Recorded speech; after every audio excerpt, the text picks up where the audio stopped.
This right here gonna be a cakewalk.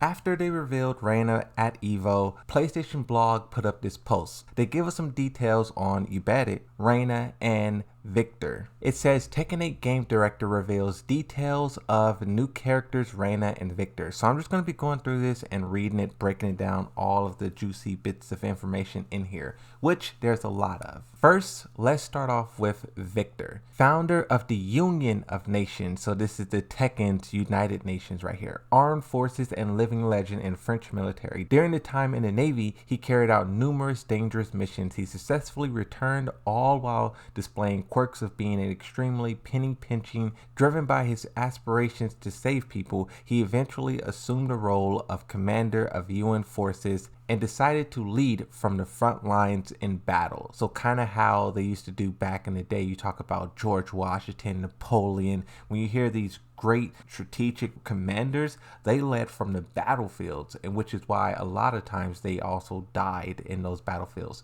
Will that happen to this guy? Will this guy be a body count added to Kazuya Mishima or Jin Kazama? We'll see. Victor, a key character in shaping the power balance in the world of Tekken. Victor plays a vital role in the setting of Tekken 8, influenced the powers of balance in the world. In past installments, the leader of the UN was not revealed. However, in this game, with the growing influence of G Corporation led by Kazuya Mishima, the founder of the UN Armed Forces, Victor, makes his debut.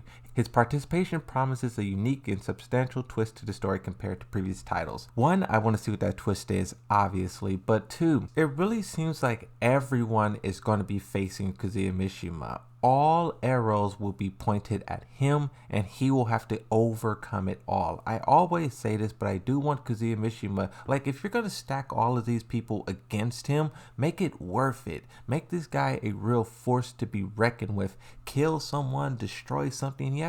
You have to make it worth him going up against 50 people, you know? But something else that is interesting to note is how every time Victor is mentioned, they also talk about the power balance, the world, just stuff like that. This is the one character who they talk about a power and balance, and it's just something that I'm keeping my eye out for, you know, looking for the deeper meanings of what this character holds. Although he may appear to be perfect, he's extremely penny pincher. See, why are they focusing so much on this? Quirky traits. That's exactly the word. They said it themselves. With every character, they give them some quirky trait, and then they just like amplify it, magnify it, and that's supposed to make the character like multi-dimensional. Maybe this will play some key role in Tekken 8, you know, maybe, who knows, but the fact that they mention it so much, hopefully it's just not a quirky trait and it actually means something. Let's talk about the newly announced character. Well, both of them are new, but the newest one, the last one, the 32nd character, Reina. Reina was a character conceived during Tekken 7's story development a decade ago. She plays a vital role in Tekken 8's story, The Dark Awakens. That's what it's called. Despite her fashionable and charming appearance, she exudes a charismatic sense of evil, reflecting her character duality both in personality and fighting style. This is something that I always like about Tekken. You know, they have these characters who they're good but also evil. It's kind of like gray. Like, they do good but they can also do bad. It's kind of like real people, you know.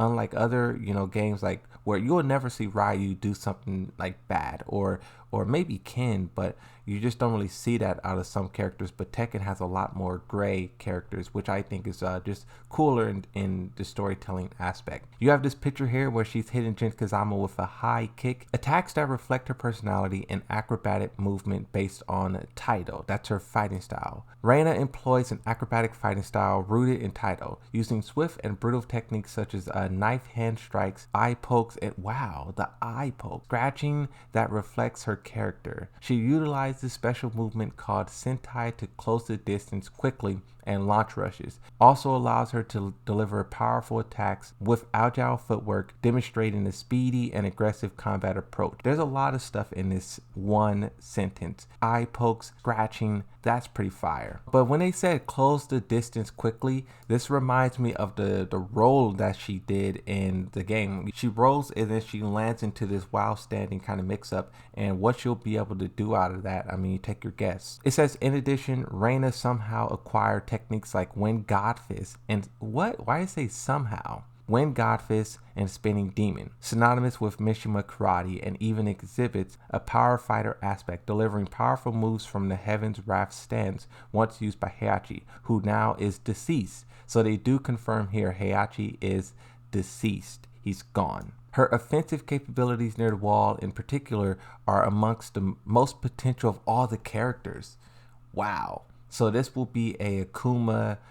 Who else has really good wall damage in Tekken 7? Well, everyone does, but this character will be the best at it, which is interesting because the wall damage in Tekken 8 is very minuscule. So what will this character be able to do? I know her heat engager, where she drags you against the wall or the floor and then she throws you at the wall. One, it wall splats, and two, it breaks walls and probably balconies. So that's going to be very interesting. But I'm pretty sure there's a lot of characters who does that. She's not the only one. But the thing that I want to focus on, like I said, Heihachi is deceased. But then they also said, where is it? They also said Reina somehow acquired techniques like Wind Godfist and Spinning Demon. They make it seem as if Heihachi is not the one who taught her, who trained her. And, that's was one of my biggest theories, is that they did. After, Kazuya and Heihachi fell out, you could say Tekken 3, you could say Tekken 4, Tekken 2, whatever. Maybe that's when this character started to be trained to be his successor.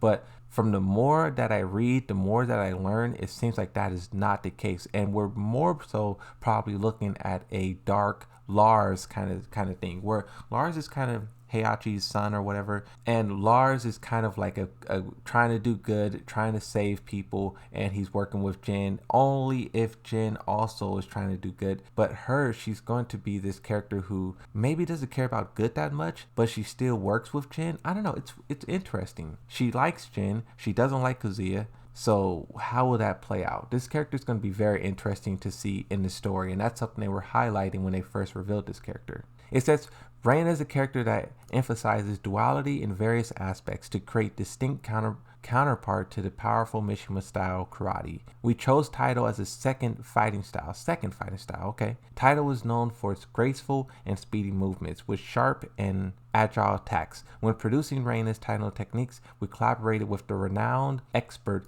Mr.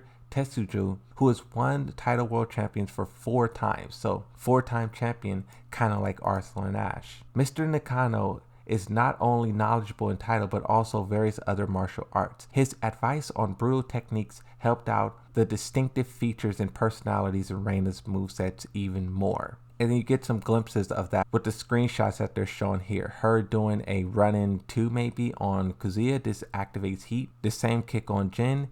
And then you have the character here doing a smirk. A lot of people were comparing this smirk to what Harong does when he, is sort of just feeling himself. He's just in the zone. Here it says a design that emphasizes the duality of Reina's character. The duality. Remember I said the dark and the light, the gray. We were eager to work with Miss Shamizaki, who previously contributed as a design for characters like Kazumi and Josie for Tekken 7. There's a tweet that shows you guys exactly what this is referencing. I'll show that here. We contacted her to handle the design during the early stages of brainstorming character concepts and keywords. Despite giving her a challenging task in capturing the genuine martial arts appearance with a bold fighting style that blends elements of Taito and Mishima style karate with being a young woman who appears somewhat mysterious and has that duality, she delivered with an exceptional design. And they show us 2 final screenshots here. One of her crossing her arms just like Heihachi Mishima,